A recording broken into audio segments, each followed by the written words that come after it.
The lesson, I think that's on now, okay. We can hear Okay, you, now I Director can Long. hear you. All Thank right. you.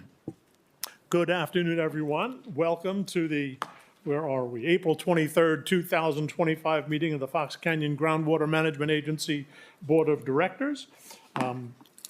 With that, let me ask everyone to rise, and I'll ask Director Mulhart to lead us in the Pledge of Allegiance.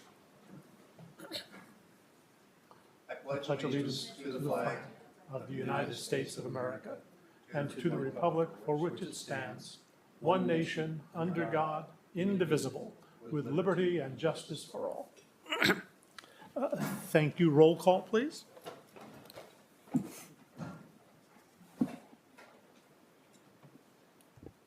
Chair West. Yes. Director Long. Yes. Director Mohart. Director Cravioto. Yes. Director Tremblay. Yes.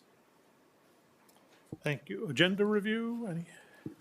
No changes, Chair. Okey-doke. Any public comments? This is an opportunity for members of the public who wish to address the board on matters not otherwise on today's agenda to come forward and do so now.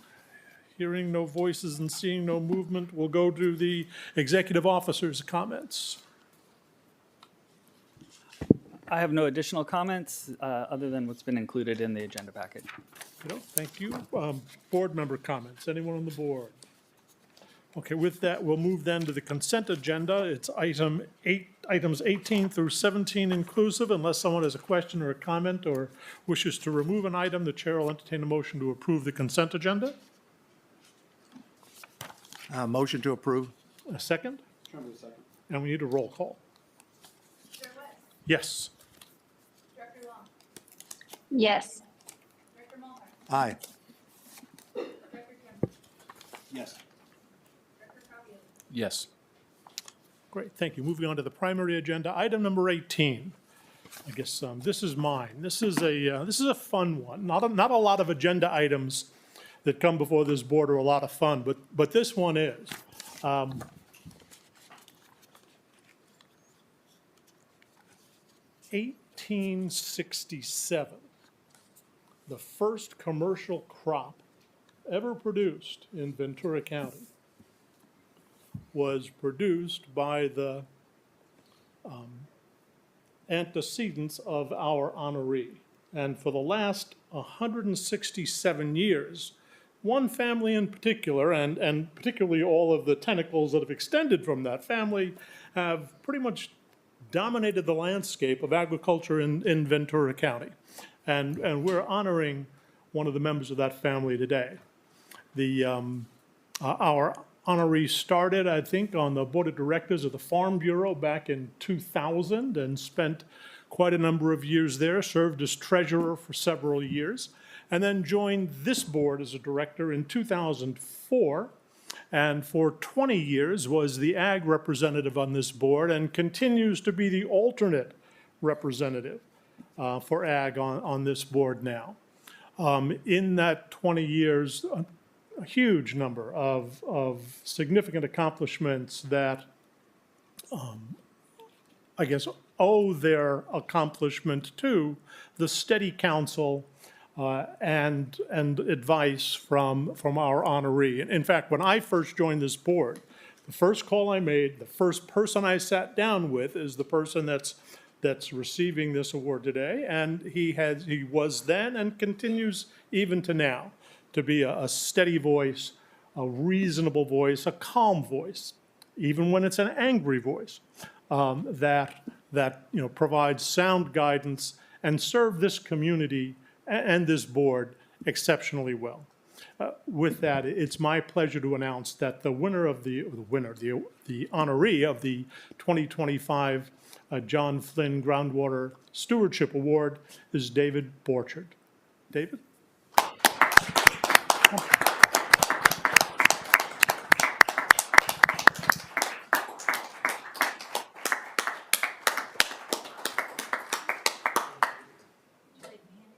You bet.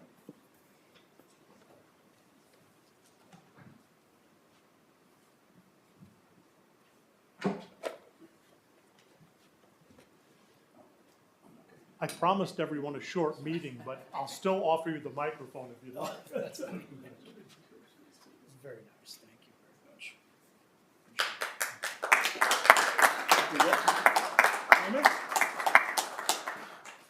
It feels nice to be honored by folks that I've learned a lot from and that I respect. So thank you very much.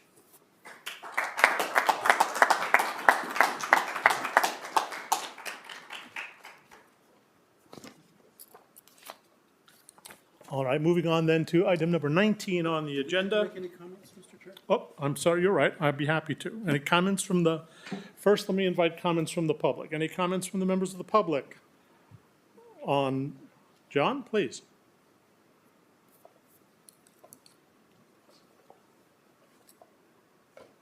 I'll be quick. I just wanted to mention, at least semi-quickly anyways, that I've watched Dave Orchard on the Dias over the last 10 years since I've been here.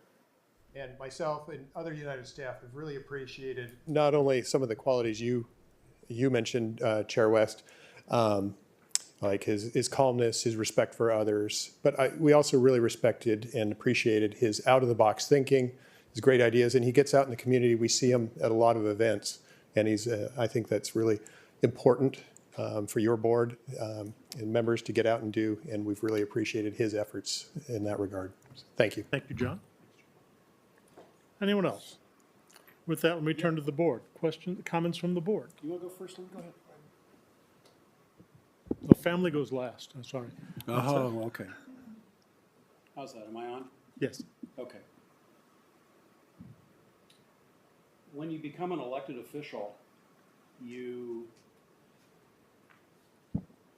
treasure your colleagues who are, and here's the adjectives, David, when I think of you and how other people describe you, you treasure your colleagues who are responsible, professional, thoughtful, and problem-solving oriented, all wrapped in good humor.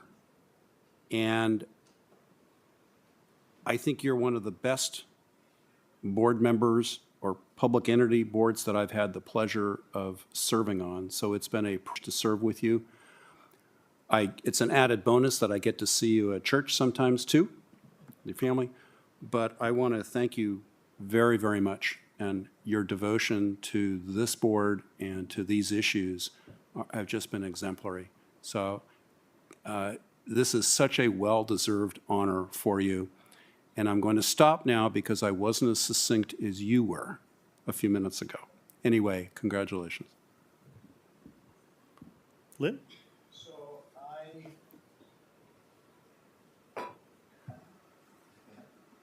there are so many conversations that Dave and I have had over the years trying to solve water problems. Oops.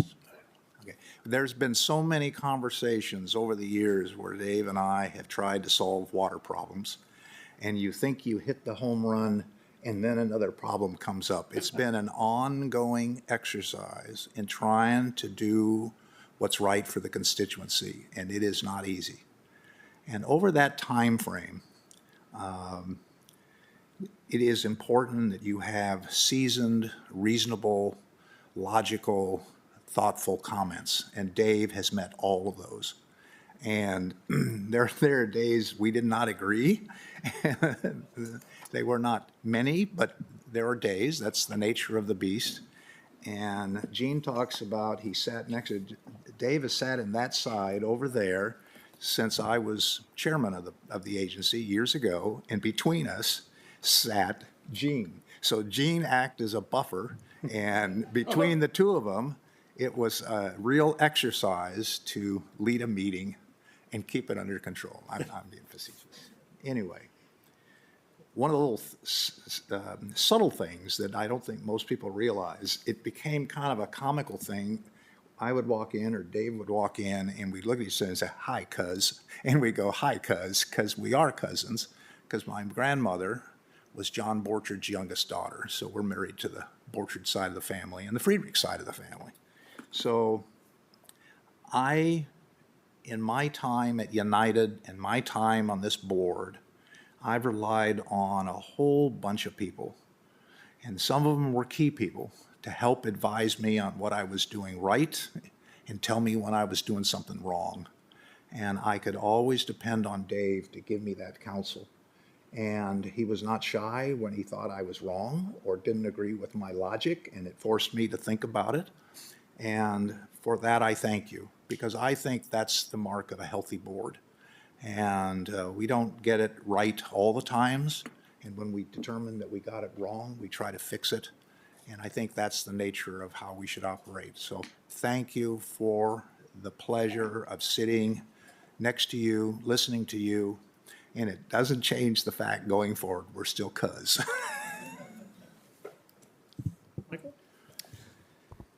I've gotten to spend a couple of years underneath Dave acting as the alternate, and I just so appreciate his wisdom, his breadth of experience. I think it's, telling that his perspective is of many generations in this area. And I think with that perspective, he offered such a measured view of sustainability while also advocating for the farming interests in our community. And Dave, I appreciate who you are. You're such a respected member in this community. So thank you for all your work over the last couple of decades.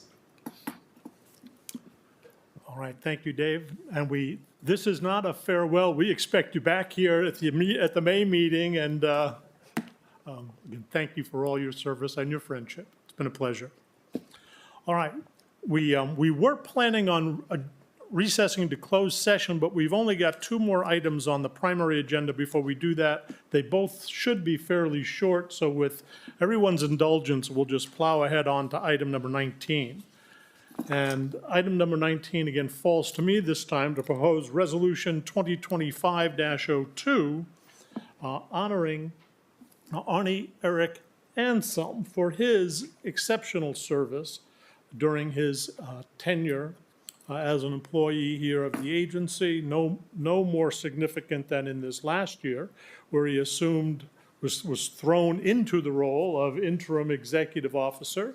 Arnie will be retiring here in the next week, and before we let him get away, we wanted to let him know how much we appreciate his efforts over the years, but especially this last year. Nobody quite expected the quick turnaround that we had, and he handled it with grace and with no few number of sleepless nights because of the unexpected challenges that kept arising. And because of that, we wanted to, offer Resolution 2025-02. Any questions or comments or motions from the board? Motion to approve? Second. And again, we need a roll call. Public comment. Oh, you're right. Thank you. Any public comments on the motion before we proceed with the vote?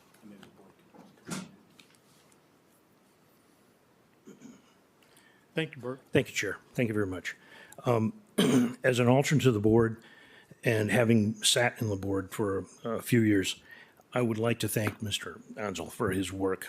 And it was kind of quick this morning, but there's an item underneath the executive report and one line I'd like to read, and I think part of it falls on Arnie's shoulders. And I want to thank you for this. It says, for the first time in the last 8 years, the SAEC was released early. I think there's been a change with this gentleman leading the organization along with the board, working with them, and I want to thank you very much for that.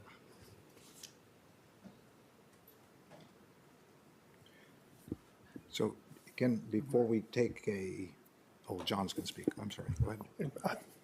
I'm a little embarrassed to come back up again. I don't like to hear my own voice, but we at United, at staff level especially, really appreciated Arnie's efforts these last couple of years, and I've known him now for nearly 10 years. Great cooperation, willing to push back when pushing back on some of United's ideas appropriate, but also willing to listen every time we called him, and his staff. He's been a great example to your young, newer staff, which has really been, I think, helpful opening up communications between United, Fox Canyon, GMA, and other stakeholders. It's greatly appreciated his efforts, and we would fully support this resolution. Thank you, John. So Arnie, I would like to make sure that the public realizes that what you've done for this agency and this board. You have served this agency a long time, and you stepped into the role of executive officer. And I got to tell you, the mood, the style, the response of the board, of how the public interacts with the board, changed when you came on board for the good. And you have a soft, listening but direct style where you take all the information and you're not preaching to the board of what we should do, but you're asking the board to consider things to do. That was a huge change for us. And I think that that's what happens in time as people come and go. You have the opportunity to change some of the style or some of the methodology that an agency functions with. And you stepped into that wonderfully. I've teased you where I've said we could get you a bunk bed in the back and undo the chains at night so you could sleep, but you have rejected that, and rightfully so. And so I'm thrilled in your retirement, and I cannot thank you enough for bringing a new, fresh way of doing business with the public, with the building of staff, with all the things that have been changed on us over time, and helping us and guiding us through trying to deal with these numerous lawsuits that we're faced with as we go forward. So thank you for your efforts. It's been a pleasure knowing you, working with you, and my best to you in retirement. And just before we move to a vote, I want to remind Arnie that you may be retiring, but your work is not done.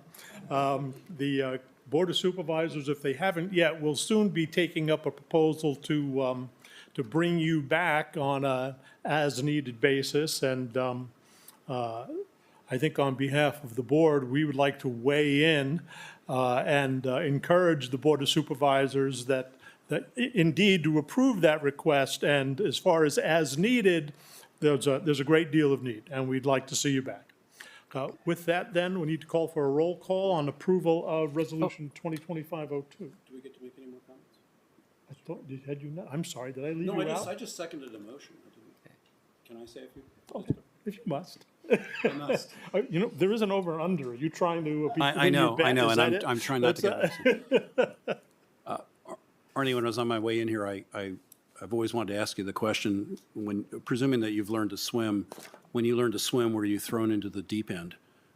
Because ever since I've come back onto this board and I've been working with you, you have engaged on multiple issues. I'll just ditto what Lynn had to say, but particularly in terms of the work that you and Elka and others and finance staff have done on the budgets for both GMA and Watermaster.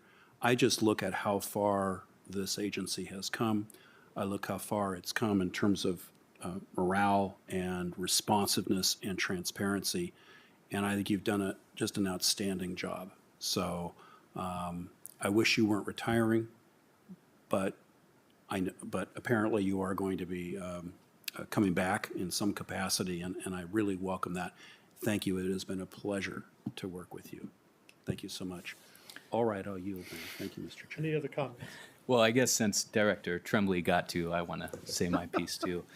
I actually just want to read a section of this actual resolution because I think it's just spot on. It says, as interim executive officer, Mr. Anselm helped reset the foundation for bridging strong relationships with stakeholders and member agencies. Mr. Anselm listened to feedback and actively applied it at all levels of the agency.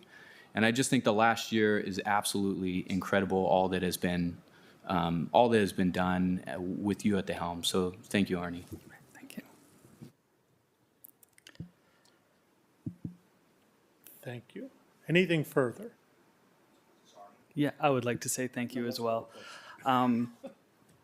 It's it's being recognized by your board is an honor, but the truth is, you wouldn't be saying anything nice about me if it weren't for the fantastic staff we have here at the agency. Getting what we got done last year, the new budget report, the first new wells drilled by the agency, the 5-year evaluation, all of that was really done by the staff, not by me. And this year, we're looking to be very significantly under budget. So the next budget cycle is going to be a little happier. But again, the staff is what makes this agency great. Then the future of the agency will be changing. You will be getting a full-time executive officer. As much as I worked with you guys, I was not full-time as your executive officer. I still had other responsibilities with the county. So I think your board working with the stakeholders and the plans you have in place in the future for increased stakeholder outreach, both informing the stakeholders, but also listening to them, will help the agency in the future. And you've made some big decisions to begin the discussion of ramp down, which will bring into focus what everybody is facing. And at the same time, you have created positions to work with our partner agencies on projects so that we can increase sustainable yield. Increasing sustainable yield through projects is going to be costly. Projects are going to cost money, but the economics of not having water will be a significant impact as well. So I think everybody working together to find these solutions is the future of the agency. You mentioned there are lawsuits. We have been involved in a lot of lawsuits for the last 3 years. Fighting over water can be very costly, spend a lot of money, but not bring any new water to the basins and not increase the sustainable yield. So my hope is that your board, working with the stakeholders, working with the partner agencies, will get to that future where water might not be as cheap and plentiful as it has in the past, but it'll be a place where we can find solutions that work for everybody. So thank you. Thank you, Anisha. With Kelly? We can't hear you. Here we go. Now we Thank can- you so much. I just really am honored to have worked with you, Arnie. I wanted to say thank you for stepping into this position and really being a true leader. Our board has really needed a person in this position to really gain trust in our stakeholders and to give us choices of what to do versus tell us what to do. And I wanted to say thank you. You've really did some great hires. And we are in a really good position, I feel, because of your leadership. I wanted to say thank you so much. And as I'll have my board meeting on the 29th, we will look at that position. I believe it's on that day. We're going to be hopefully approving that you can continue to assist us in our board. So just thank you very much. And also, I didn't have a chance to say to Dave, thank you for all your service and your family's dedication to Ventura County. It's just been an honor to work with you as well. Thank you. Thank you. With that, let me call for the vote on 2025-02. Chair West, Yes. Director Long, Yes. Director Mulhern, Yes. Director Tremblay. Yes. Director Cravioto. Yes. All right, thank you. Let's move on then to item number 20, an update on the Las Posas Valley Basin Optimization Study.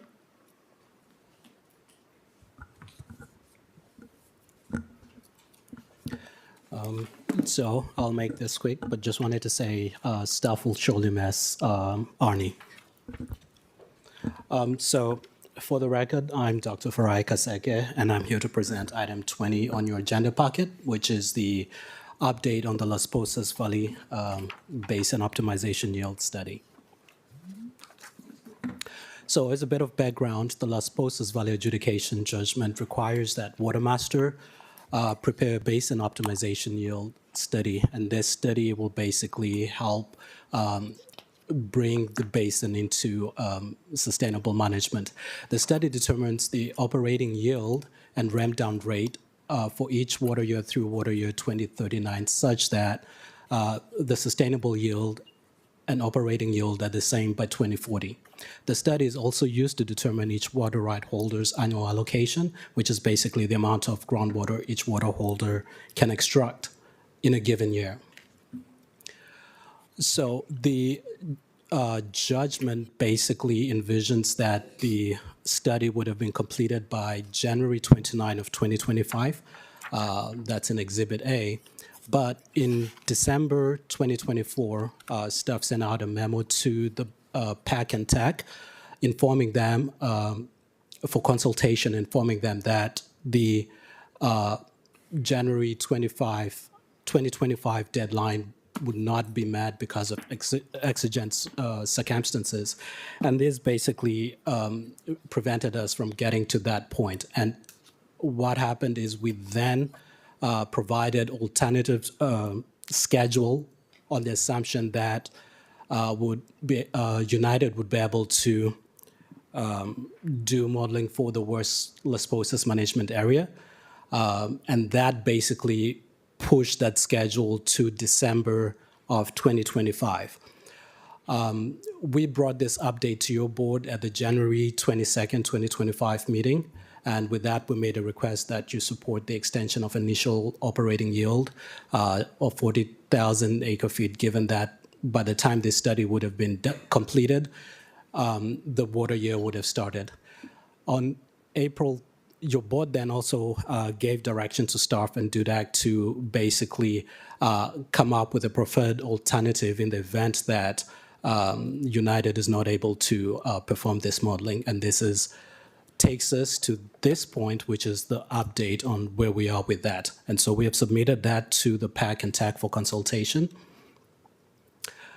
The three alternatives that were developed are those that are up there. And the first two would have added basically 3 to 6 months, if we consider those. And the third alternative, developing a new numerical groundwater model, would have taken 18 to 24 months.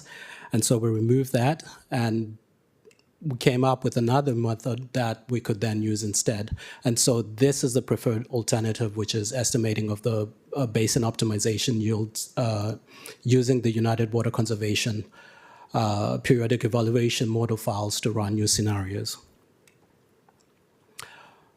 That's a little bit smaller than I anticipated, but the basic idea is that if you look at that original schedule date, which is what DUDAC had prepared initially, that would have seen us completing the study by about the 6th of December, 2025, and bringing it to your board by the 12th of December 2025. With a new schedule, we see this going on until the study being completed in April of 2022, and we'll be ready to bring that to your board April 2022, 2026, and bring that before your board at the May meeting in 2026. So with that, I'd just like to say that, provide the recommendation that you receive and file the board letter and presentation. I'll be able to take any questions. Has there been any consultation with PAC with respect to the schedule, to this revised schedule? Yes, so that has gone out to PAC and TAC on April 3rd, and I believe we're supposed to be getting recommendation reports by May 9th. And has the revised schedule been reported to Judge Anderley? It will be reported in the next status conference statement to the court. Thank you. Thank you. Any questions or comments from the board before we open it up to the public? All right, any questions or comments from the public on this item?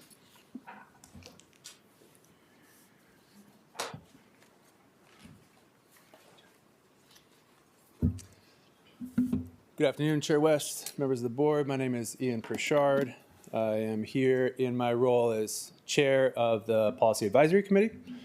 And to your question, Chair West, we talked about this at the PAC meeting last week, and the PAC asked me to come make comments on the PAC's behalf. The way that the PAC was looking at it last week is that United ratepayers paid for the development of the Coastal Plain model. GMA ratepayers have paid for United to run that model, to inform the GSP. the GSP underpins the judgment in Las Posas and is necessary, that modeling is necessary for us in the LPV to understand basin sustainability and basin optimization. Now, I don't entirely understand why the GMA and United haven't been able to contract for this work, but I and the PAC are fairly confident that at some point United will do this work. And it seems to us a shame to pay a second time to have DUDEC perform what can only be an approximation of what the United model might tell us at that point in the future. Instead of having the United modeling experts run the model that they built and that we've essentially already paid for them to build. The PAC is aware that this may entail some delay, but as several committee members said at our meeting last week, what's the benefit, or really what's the point of doing something quickly to meet a deadline rather than waiting to have a solid foundation? Because as Arnie said a few minutes ago, new water is expensive. And as Farai just said, this information, the basin optimization yield study, is going to determine how much more new water we're going to need and how much ramp down we're going to have to do. And these are very important questions for those of us that produce municipal water, and certainly for those who run their businesses based on how much water is available. So it's really critical that we get that right. And again, the PAC knows that deadlines are important to the court. Right? They're actually called important dates in the judgment. And I imagine that's where the GMA is feeling the pressure to cut bait and have DUDEC kind of fill in the gap. And that's really, why the PAC wrote a letter last week, and why I'm making comments today, just to put on the record PAC's support for continuing down the path of having United do this modeling. We hope that United can do the modeling soon, but we would prefer that they're the ones that do it. Thank you, Ian. Thanks. And indeed, that's the reason we're here, that we've gotten to this point. The court has imposed certain dates, has been reluctant in the past to move those dates. We're having now to go back to them and ask to move those dates another year.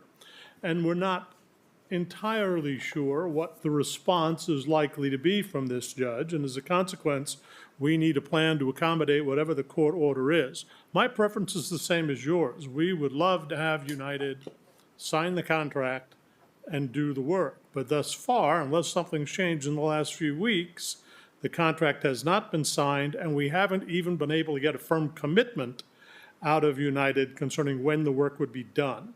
The last we heard was they hoped to get to it this year, but wouldn't even commit to getting the work done this year. Because of those vagaries, we felt that we better look for other alternatives, anticipating only that the court's going to ask us what alternatives there are. So that's sort of how we got here. Dave?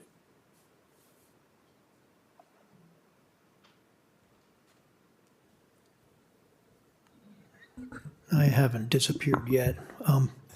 It appears to me that one of the things when we talk about optimizing the basin yield, particularly in the Las Posas, West Las Posas, is that our initial GSP talked about a broader set of monitoring than we've been able to accomplish so far.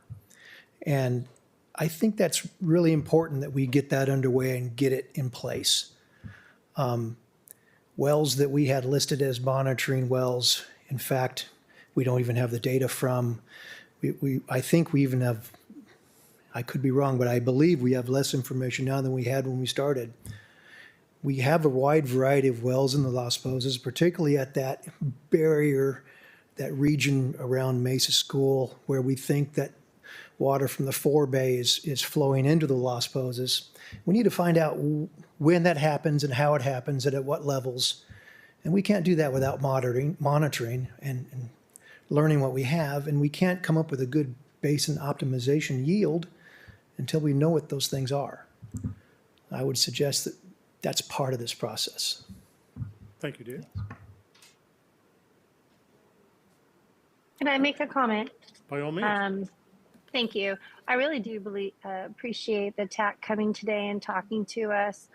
We also agree with you about, or at least I agree with you, about a lower cost. And so if we need to share that with our judicial friends and say that we both agree on the time frame and working with United, I wouldn't be against that. The question I do have is from United's point. I think they have a lot of demands from different GSPs um, to do the modeling. And so what is that time frame if they're asked to do all the modeling for Ventura County or whatever? So I just think that it's good that we stay consistent with United on that, and I don't have any problem. But it's just a question of the time and when could they do it. So I don't know who has those answers, but I'd want to know those. Thank you. Anyone else? Any questions or comments from the board on this matter? This is a receive and file only, no actions required. That concludes the primary agenda. We will recess into closed session to discuss those 4 items that were agendized, 3 litigation items, 1 personnel items. Before we recess, anyone wishing to address the board with respect to those closed session noticed matters? If not, we will. Jason has a comment. Just a quick comment that there may be a report out following closed Right. session. I was going to say that. We will return to adjourn following the conclusion of the closed session. Thank you all.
closed session. Thank you, Chair. The Board of Directors, having met in closed session on item 21, has appointed Jeff Palmer as the acting interim executive officer of the Fox Canyon Groundwater Management Agency by a unanimous vote. Mr. Palmer will serve as acting and interim role beginning April 28th, 2025, and until such time as a candidate is selected following a nationwide recruitment to permanently fill the position sometime later this year.